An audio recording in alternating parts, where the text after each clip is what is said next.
economy, trade is the determining factor for any nation that desires prosperity for its citizenry. Vice President Kashim Shettima hints at transforming Nigeria into a global economic powerhouse. The EOD technicians we are immediately deployed to the scene.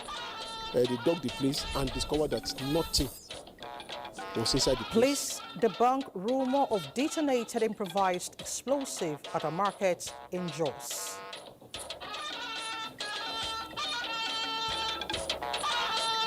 %90 of the energy investments went into other places, geographies other than Africa. One of those things we have looked at is the root cause of this problem. Africa takes bold step in implementing meteorological strategies at ongoing COP29. Good evening and thanks for joining us on the Network News on NTA. I am Elizabeth Omori. Adjola Komiakere will be reading from Lagos. A busy businessman, Benny Adams, has some business reports for us. Benny? Well, Elizabeth, and Nigerians out there, ongoing tax reforms promises better life for not just households, but also businesses. Thank you. And Bade Adeleo will bring us some sporting stories. Bade? Well, the Super Eagles of Nigeria are currently having their first training session in Abuja, Cote d'Ivoire, ahead of Thursday's fixture against Benin Republic. We'll bring you details of that. Of course, we look forward to more updates. Don't forget to follow us live on our website, nta.ng/live, NG News Now on X, as well as other social handles displayed on the screen. President Bola Tinubu is back in Abuja after attending the extraordinary Joint Arab-Islamic Summit, which focused on the current situation in the Middle East. Summit on Monday, President Tinubu called for an end to Israeli aggression in Gaza, acknowledging that the conflict has persisted for far too long, inflicting suffering, and expressed deep concern on humanitarian conditions in Gaza. Reiterating Nigeria's call for an immediate ceasefire in Gaza, President Tinubu affirmed the country's support for a two-state solution where both Israelis and Palestinians can coexist in security and dignity. It called for the establishment of a dedicated secretariat to implement the resolutions of the summit and urged leaders to mandate and select heads of government to converse support globally to oversee the implementation of the summit resolutions. After the summit, President Tinubu also held an audience with the Saudi Crown Prince Mohammed bin Salman.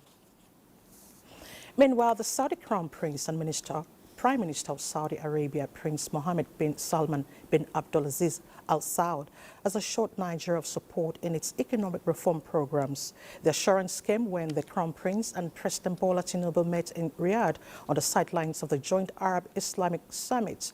A statement through the Special Advisor to the President on Information and Strategy, Bayo Onanuga, says the two leaders explored potential areas for cooperation, particularly oil and gas, agriculture, infrastructure, and the constitution of the Saudi-Nigeria Business Council. The statement adds that Nigeria seeks an agreement with the Saudi government over a proposed $5 billion bilateral trade facility between the two countries, noting an investment of $1.28 billion made by the Saudi Agricultural and Livestock Investment Company in 2022 to acquire a 35.43% stake in Olam Agric, one of Nigeria's leading agricultural firms. The Crown Prince commended President Tinubu's economic reforms, promising to motivate his team to realize the various areas of partnerships discussed at the meeting. He stressed the importance of protecting sea lanes by rules of international law and welcomed the signing of the tripartite mechanism by the League of Arab States, OIC, and the African Union to support the Palestinian cause. Now, in other news, Vice President Kashim Shettima has reaffirmed federal government's commitment to transforming Nigeria into a strong economic force through policies that will increase the global demand for made-in-Nigeria products. This was at the third Nigerian Expert Promotion Council Conference on Non-Oil Experts in Abuja. Ali Kaupanachi Arwa brings us details. Nigeria's non-oil exports, especially in agriculture and manufacturing, have grown significantly. The third NEPC conference, serves as a platform for discussing strategies to sustain this growth, diversify the economy, and reduce dependence on oil. Represented by his Deputy Chief of Staff, Ibrahim Hadeja, the Vice President emphasized the need to boost production capacity, improve product quality, and tackle unemployment to expand access to international markets. A cursory analysis shows that in today's global economy, trade is the determining factor for any nation that desires prosperity for its citizenry. Non-oil diversification is essential to Nigeria's growth, and the WTO stands ready to help in whichever way we can. The NAPC's Executive Director and CEO, Nonye Ayeni, highlighted the sector's growth, reporting a 3.834 million metric ton increase and 2.7 billion in earnings in the first half of the year, pledged to maintain this trajectory. To increase the non-oil export, the borders on one, enhancing the production capacity of agricultural products across the country. A panel discussion focused on key strategies for the sector, including infrastructure development, better access to finance, and clearer policies to support growth. We aim to promote the export of high-quality, value-added products to take full advantage of the opportunities presented by the African Continental Free Trade Agreement. For us in the legislature, I can assure you that we are the fastest. Any law you want, within 1 month, we'll turn this around to be sure that we support what you want us to do for you. The conference provided a crucial platform for policymakers and stakeholders to discuss ways to accelerate non-oil export growth. In Abuja, Alika Opanachi, Aroa, NTA News.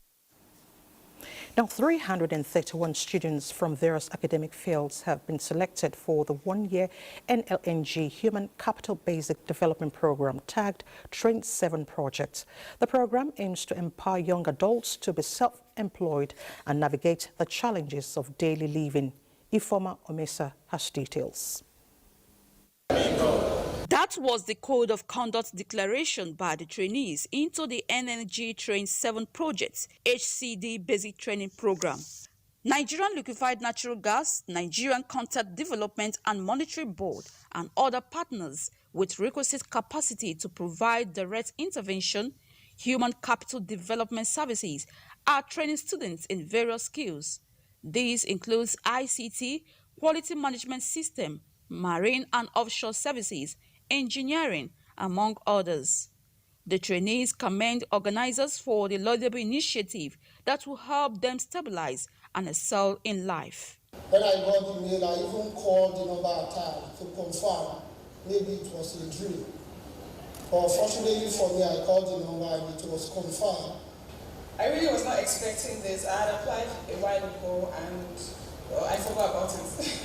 But I was really glad to have seen the mail and the messages that were sent. Corporate Liaison Manager, Train 7 Project, NLNG, Dr. Joshua Anemeje, notes that the training is to make trainees independent and subsequent employers of labor. We are hoping that those who get benefit from this training can plug that capacity and capability that they have built into other industries, not necessarily Nigerian LNG, not necessarily oil and gas, but there are very other, even some of them can become independent in terms of their skills that they have acquired. Director Capacity Building, NCDMB, Dr. Ama Ikuru, advised trainees to remain committed and disciplined throughout the training period. Why we are doing this is because you have a lot of graduates who, with the knowledge they have from their schools, are not competent enough to take up all the roles we have in the industry. So we want to equip them, give them tools in their toolboxes to help them support the activities taking place in the industry. NLNG Train 7 Project is a globally recognized training that ensures young graduates and students who may be unoccupied learn vocational skills and build their capacity to attain economic independence and self-reliance. In Port Harcourt, Ifoma Omesa, NTA News. To humanitarian affairs, inspired by one of its core values, reflecting care and support, the Nigerian Liquefied Natural Gas, NLNG, has donated relief items through the Borno State government in order to support victims of the September 10 flood disaster in Maiduguri. Tina Tour brings us details. project. The intervention is part of corporate social services of the Nigerian Liquefied Natural Gas (NLNG) aimed at bringing succor to the victims of Maiduguri flood disaster. The items, which include 970 50 kg bags of rice and 3,470 cartons of spaghetti, were handed over to the Borno State government. Nigeria LNG is inspired by one of our core values, which is caring. So we are committed to supporting the sustainable interventions that will impact the socio-economic well-being of Nigerians positively wherever they are. Receiving the items on behalf of the state government, the chairman, Flood Disaster Relief Disbursement Committee, Babok Jibao, thanked the organization for their gesture. I am receiving this item from Nigeria Liquefied Natural Gas. We are really grateful for the contribution. It's not the quantum of the item, but the spirit behind it. The Sheikh of Borno, Abubakar Ibn Umar Garbe Elamin El Kanemi, assured that the relief items will be shared to the affected victims. In Maiduguri, Tina Turu, NTA News. And it's time to talk business. Our busy businessman, Benny, is set for us. Benny?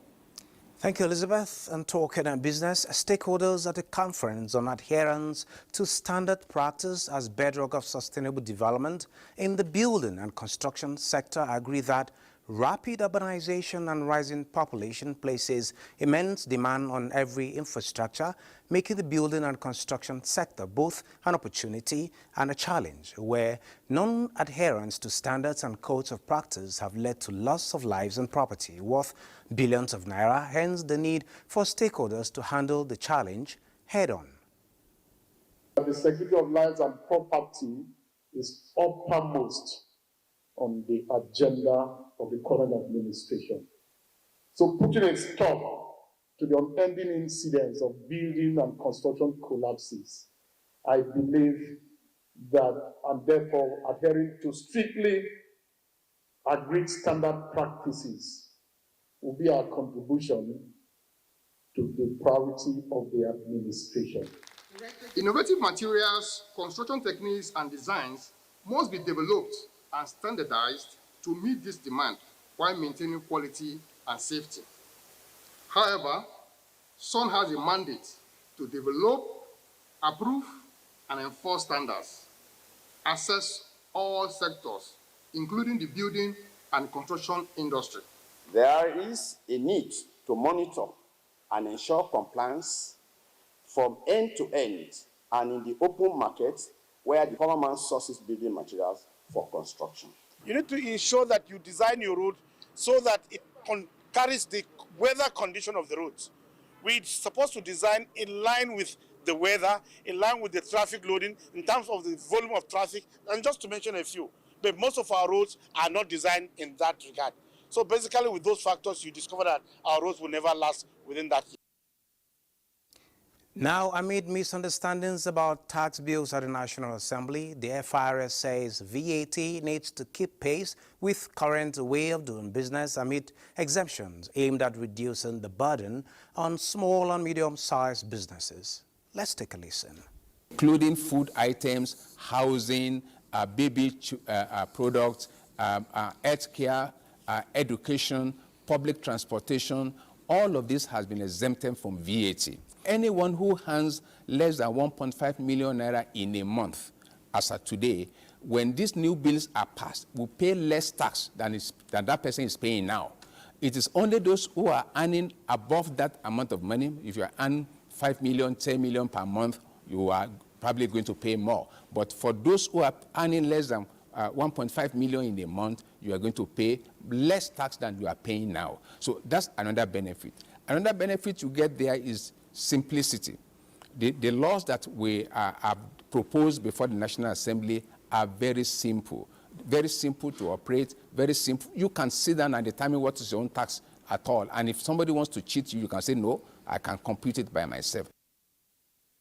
Now, if you look at the equities market snapped 3 sessions of gains with all share index down 0.12% and market capitalization declining to 58.94 trillion naira. A look at the market now, you can see that the figures are not clear at this particular point. Well, if you look at compared to today's data, it shows 18% improvement in volume, 23% improvement in turnover, and 3% improvement in deals. It's now time for break. Let's take a first break. This is the network news on NTA. Let's talk security. Plateau State Police Command has debunked rumor of a detonated improvised explosive device at a terminus. Indian and the Yaba gang reports that the Commissioner of Police, Emmanuel Additional, assessed the area in Jos. The Old Jute area along Murtala Mohammed Way in Jos Metropolis is known for the heavy human and vehicular movement. However, residents and business owners around the area were sent into panic mode when it was alleged that a device suspected to be improvised explosive device was buried around the area and alerted the police. Come this morning, we started opening shop. Not quite the interval of 1 hour. We see the bomb squad coming up, then check, then sample here. So everybody clear. So we're both of us, everybody get to come move out of here. I saw bomb squad. They came in. They started say there's something that suspecting towards this place. That's something like bomb. I said, okay, how did the thing happen? They now say we should close up shop. I will lock up our shops. The police commissioner, accompanied by the anti-bomb squad, were at the scene where the suspected RAD was buried. This morning there was a report of a suspected hole here, as you can see, that suspected to have been planted with IED. But the EOD technicians we are immediately deployed to the scene. They dug the place and discovered that nothing was inside the place. And as you can see, there's nothing. He further assured the public of efforts to continually secure lives and property of citizens in Jos, Indian and the Abuja, NTA. Nigeria's First Lady, Senator Oluremi Tinubu, has inaugurated an ICT center at Miriam Babangida Center for Women Development, named after a revered figure and a beacon of hope for Nigerian women, especially at the grassroots. Chief Habibat Mogaji, the center dedicated to women's empowerment through digital literacy and skills training, is a major stride towards bridging technology. Patricia Isami Luba reports that the First Lady was represented by wife of the Vice President, Nana Shetima.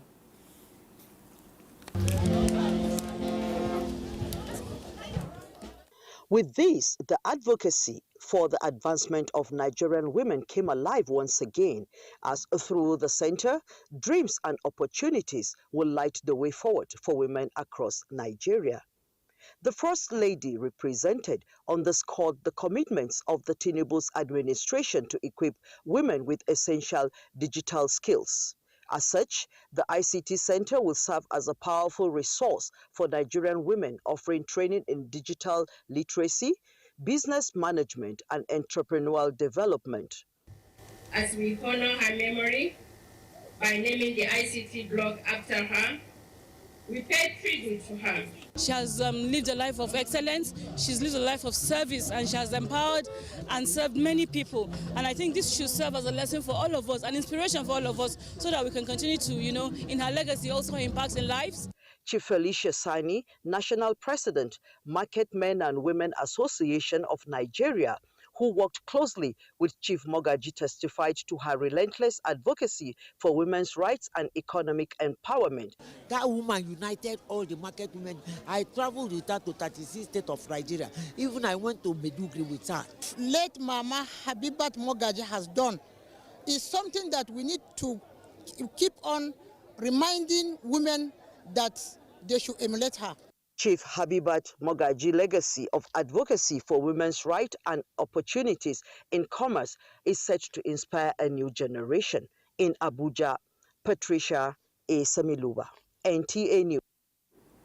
Now, the 240-kilowatt solar car park donated to the University of Nigeria in Nsukka by Azura Power West Africa Limited has been inaugurated by the Minister of Power, Adebayo Adelabu, at the inauguration.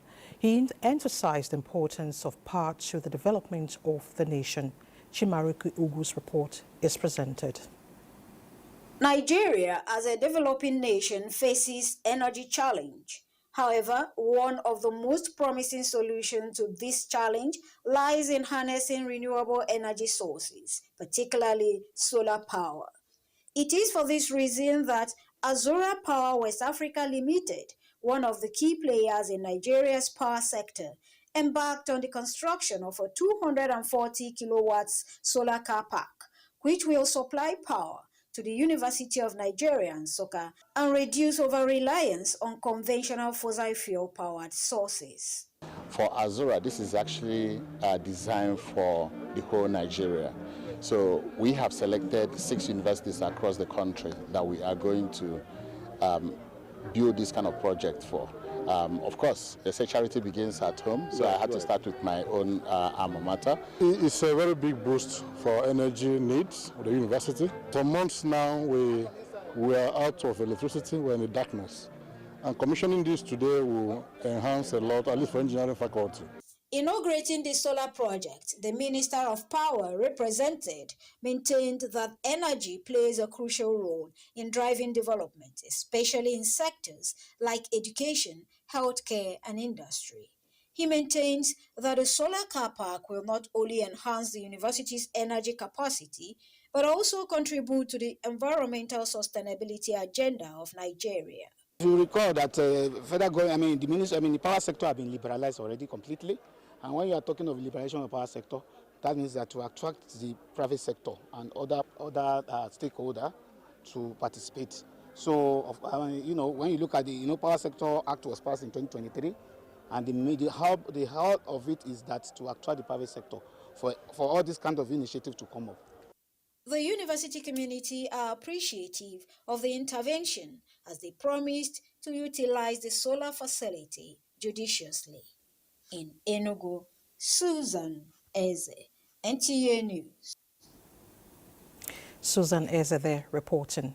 Now from Enugu, we now move to Edo State, where the newly sworn-in governor, Senator Monday Okpebholo, has promised to run an all-inclusive government in the interest of all. He gave the assurance shortly after he and his deputy, Dennis Idausa, took oath of office. Vice President Kashim Shettima, who represented President Bola Tinubu, led some APC governors and chieftains to witness the event. The Samuel Ogumodia Stadium played host to an array of guests who trooped out to witness the historic event. The governor rode in a motorcade to inspect the guard of honor mounted by a detachment from the Nigerian Police, Nigerian Corrections Service, and the Nigeria Security and Civil Defense Corps before taking the guard of honor salute. In his inaugural speech, the governor appreciated the people of the state for their support, assuring to govern in the fear of God. He said his administration will address insecurity, provide employment, address road infrastructure, and give priority to workers' welfare. He also promised to set up a panel of inquiry to unravel the reasons behind the refusal to inaugurate 14 members of the State Assembly in 2016. We shall implement programs carefully outlined in my 5-point agenda. Will be firm in dealing with criminals and improve the security of our land so that farming and other business will flourish again.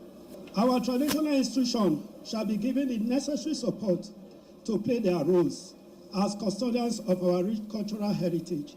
In his goodwill message, President Bola Tinubu, represented by his vice, Kashim Shettima, urged the governor and the deputy to remain focused and rule the people in the fear of God, describing the victory as collective success. The journey before us transcends partisan lines.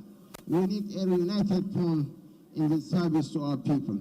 And no political party has managed its affairs with greater unity and purpose than the APC since we took charge. I am proud that Edo State has chosen such men to lead the charge forward. With this development, Senator Monday Okpebholo becomes the 6th democratically elected governor of Edo State since creation in 1991. In Benin, Goodluck Enaini, NTA News. Meanwhile, President Bola Tinubu extends his heartfelt congratulations to Senator Monday Okpebholo on his inauguration as Governor of Edo State. In his congratulatory message, President Tinubu urges Governor Okpebholo to diligently work to enhance the living standards of the people of Edo State and make a significant impact during his tenure. Following his triumph in the state governorship election held on September 21, 2024, the president notes that after 8 years under Obaseki's administration, Edo State is rejoining the ranks of the All Progressives Congress. While commending INEC for the successful conduct of the governorship election, he emphasized the importance of Governor Okpebholo justifying the confidence placed in him and the APC while fostering true democracy and effective governance in the state, urging him to empower the legislature and other vital government institutions. To electoral matters, the Inter-Party Advisory Council has urged the Independent National Electoral Commission, INEC, and security agencies to maintain neutrality and impartiality, ensuring a level playing field for all political parties and candidates. The national chairman of the council was speaking during a stakeholders engagement aimed at promoting a peaceful, transparent and inclusive governorship election in Ondo State. Toyin Battery gives details of this and other political activities in the state. Representatives of various political parties in Ondo State who gathered to discuss the importance of conducting a credible election emphasized that Nigerians' national interests should take precedence over any individual political party or candidate. The efforts that the IPAC national body is doing to put some alterations into the 2022 Electoral Act to ensure that some of the gaps that was experienced in the last elections will be plugged. In organizing election, the press, the security agents and the party member are to cooperate and perform well. National Chairman of IPAC, Yusuf Dantale, commended the parties for their efforts in reducing tension during the campaign period, highlighting the need for political parties to adhere strictly to electoral guidelines, the Constitution and the Electoral Act. Vote for the candidate of your choice based on their manifesto, track records, and leadership qualities. Reject any form of vote buying, as it undermines the integrity of our democracy. In another development, residents of Akure, Ondo State capital, have expressed their preparedness for Saturday governorship election as they are hopeful of a free, fair, and credible exercise. I'm ready and I'm encouraging every sunshiners to go out and vote because not voting is actually a vote. This is a one-off election. It's not the normal general election. So both the government and the citizens are prepared for the election. It is expected that the election will witness a large turnout of electorates with the level of voter enlightenment. In Nakure, Toyin Battery, NTA News. Away from electoral matters, Coordinator Minister of Health and Social Welfare, Professor Mohammed Ali Party, says that Tinubu administration is focused on upgrading physical facilities, providing world-class training programs and enhancing workforce incentives for health workers in the country.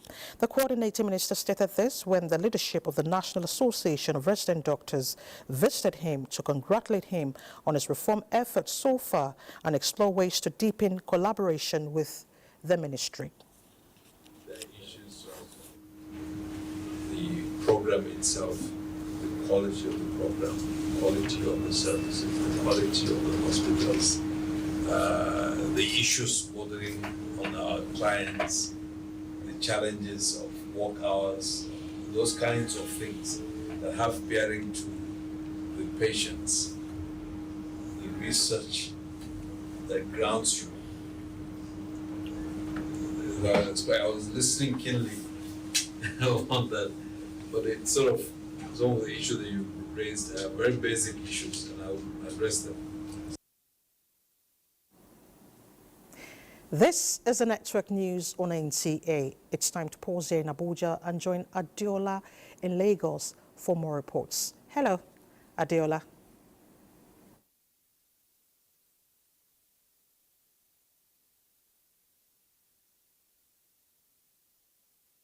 Thank you, Elizabeth.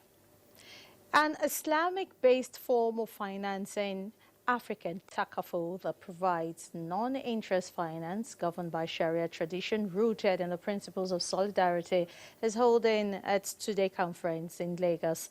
Amaka Owo reports that it is an alternative to conventional finance that focuses on risk sharing and not risk transfer. This is a convergence of leading financial industry players from within Nigeria and across the globe, with a major task to dissect tenable, time-tested and culturally appropriate catalyst for change, which is Takaful, a non-interest finance. The theme of the second edition of the conference is Islamic Finance and Takaful, building resilience in a volatile world. Islamic finance in Nigeria is growing rapidly. The sector accounts for approximately 2 to 3% of Nigeria's total financial market, valued at about $3.8 billion. Chairman Noor Takaful, Mutal Bakare and others say it is an alternative to conventional finance with the core principles of entrenching values, equity and fairness, while focusing on risk sharing rather than risk transfer. Islamic finance platform called Raha. That is one channel of distribution that will allow us to broaden our activities to include as many people, underserved people as possible. Over the last 7 years, we have paid about over 9 billion in claims, and timely claims. And you see, what matters under the Takaful model is you get your claims on a timely basis. Various panelists, including representatives from the United Nations and world-leading insurance experts, provided insights on expanding Takaful insurance portfolios, sustainable financing, technology, cryptocurrency, role of research and development, as well as use of Takaful in environmental sustainability. The beauty of Islamic finance is I want to share in your risk and also in your returns. So I am a partner in the whole investment process. Islamic finance dates back to 1963. In Lagos, Amaka O, NTA News. The world is gradually embracing knowledge-based economy, which brings new forms of work engagement that require virtual office presence through remote and hybrid work requirements. Larry Willey takes a look at these work engagements, which are fast dictating modes of operations for many organizations, especially the service-based ones. Information technology has brought changes in enterprise functions and work situations all over the world, and Nigeria is no exception. Various sectors and subsectors, both in government and private establishments, are now embracing these work engagements, which are remote model of operation, which allows employees to work from any location. Hybrid work method, which combines being physically at work on agreed days of the week with remote work. Many companies in Nigeria are now opting out of the usual 9 to 5 or 8 to 4 p.m. mode of operation and going the remote or hybrid way. Clearly, COVID has compelled us to start doing work online. And many companies, many industries now see that that's the way to go. It's cheaper, it's more productive, and you can get more from the employees that you employ. Now, we have come to an age which is more of knowledge intensive. They are knowledge workers. So what we needed is a broadband penetration. Knowledge workers are more of people that are not confined to this 8 o'clock, 4 p.m. No. ICT experts say virtual presence in businesses and government work is becoming inevitable. To buttress their view is the present administration's investment in digital economy. They should make sure that they are empowered for this age. We are living in an age that the world has become flat. That's the truth about whether you japa, there's some who are in this country who are earning dollars through virtual engagement. You see, they don't go anywhere, but they're living very fine. With the coming of artificial intelligence, experts believe it won't be long before public and private establishments gravitate towards virtual offices, and Nigerians have to be abreast of these work engagements. In Lagos, Larry Bilayi, NTA News. And that's it from Lagos. The network news will return with Elizabeth in Abuja after this time out. Please stay with us. Glad to know you're still there. The fascinating leadership style of the Emir of Ilorin, Dr. Ibrahim Sulu Gambari, has been commended by Ilorin Descendants Progressive Union. The national president of the body, Abdulmumuni Ayo Abdulmalik, said this in a statement on the 29th anniversary of the reign of the Emir and chairman, Kwara State Council of Chiefs. The community leader praised Allah to grant the Emir long life and sound health, to enable himself, Allah, and humanity for a longer time. To education, the struggle to tackle the issue of out-of-school children in the country requires governments at all levels to have renewed political will and demonstrate commitment to education. This part of decisions reached at the end of a three-day retreat organized by the National Commission for Almajiri and Out-of-School Children's Education with support from the Office of the National Security Advisor. Spokesperson of the Commission, Noura Mohammed, says the retreat highlighted the urgent need for reliable and verifiable data to inform policies on out-of-school children, secure funding from government, corporate entities, international organizations, and individuals. It will also employ, train, and retrain teachers to ensure quality education. It notes that the utilization of ICT for teaching and learning, sensitizing the public on the Commission's mission, and integrated skills acquisition for self-reliance are key to achieving success. In the 9th edition of the Institute of Legislative and Democratic Studies, NILS, National Quiz Competition on Legislature and Democracy for Senior Secondary Schools in Nigeria ended in Abuja, with Enitonia High School from Rivers State emerging overall winner. Mohammed Rabiu Ali reports that NILS announced the award of scholarships to the winners of the 2024 competition to study at tertiary level. Of these is a type of resolution. A, plural resolution. B, simple resolution. C, distinct resolution. D, concomitant resolution. Option B, simple resolution. I just go straight and say, that is the correct answer. After hours of a keen contest among participating schools from 6 geopolitical zones, 3 schools could not go for the last round. The annual competition was initiated by NILS to provide continued education on the legislature and broaden the psyche of students on the history, legislative process, and procedure, as well as democratic governance. Some of the questions asked these children, some of us could not answer those questions. And you see these children getting the question where we are getting no to the question there. So you have done very well. In Itona High School, Rivers won the first position, followed by School for the Gifted Gwagwalada Abuja and Bishop Otubelu Genoret Trans Ekulu Enugu, who went home with second and third positions in that order. I'm very happy for the opportunity. No, many people always criticize us, public schools. They say we are just a bunch of slackers, we don't know anything. But we have been able to show them we have passed through the state level, we passed through the zonal level, and we are able to come here and emerge winners. Thank God for what we got. Professional up, it's not easy.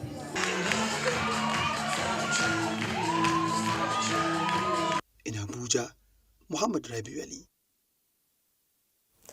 To meteorology, African countries at COP29 in Baku, Azerbaijan have launched an implementation plan of integrated strategy on weather forecasting with hopes that the continent's capacity to undertake early warnings and actions will prevent loss of lives before disasters occur. Charles Alpha reports from the African Pavilion in Baku. Early and accurate weather forecasting, getting the right and early data preparedness. These delegates from Ghana, Nigeria, the Gambia, among others, think can help save lives and prevent a catastrophic impact of climate change. The implementation plan, they believe, will promote technological transfer, invest in meteorological infrastructure, and empower nations to effectively monitor weather climate situations as well as water levels. A very good strategy which will allow us, in terms of a continent, to work directly with our member states and elaborate their own national meteorology. Most African weather infrastructure, they believe, is either obsolete or dilapidated, and implementing this plan will depend largely on stable power system to foster uninterrupted early warning reporting. Over the last year, if you look at it, 90% of the energy investments went into other places, geographies other than Africa. And Africa, in countries like Africa that we have, where more than half the population today lives, they struggle without being able to have the same thing that you said, the access. So one of those things we have looked at is the root cause of this problem. Adequate, accurate and timely weather reporting by the Meteorological Agency. The organizers of this event at the African Pavilion say it can't happen without leveraging renewable energy. It means that when there is no stable power supply, this Meteorological Agency can't do accurate data forecasting. And so there has to be a gradual move from unstable power supply to renewable energy to be able to save life and monitor the climate change that we all are experiencing today. From Baku, Azerbaijan, Charles. Thank you, Charles. Now let's take another break. The news continues shortly. You're still watching the Network News. Now, a bit on the foreign scene, Archbishop of Canterbury, Justin Welby, resigns, and United Nations Secretary General Antonio Guterres says poor nations must not leave COP29 empty-handed in their fight against climate change. Time to spice up the bulletin with some sporting stories, and Buddy will be our guide. Buddy.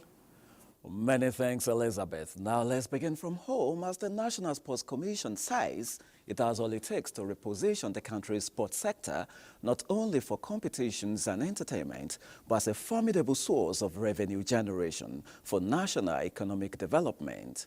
Chairman of the Commission, Shehu Diko, stated this when he received in his office in Abuja officials of the National Association of Physical and Health Education, Recreation, Sports and Dance.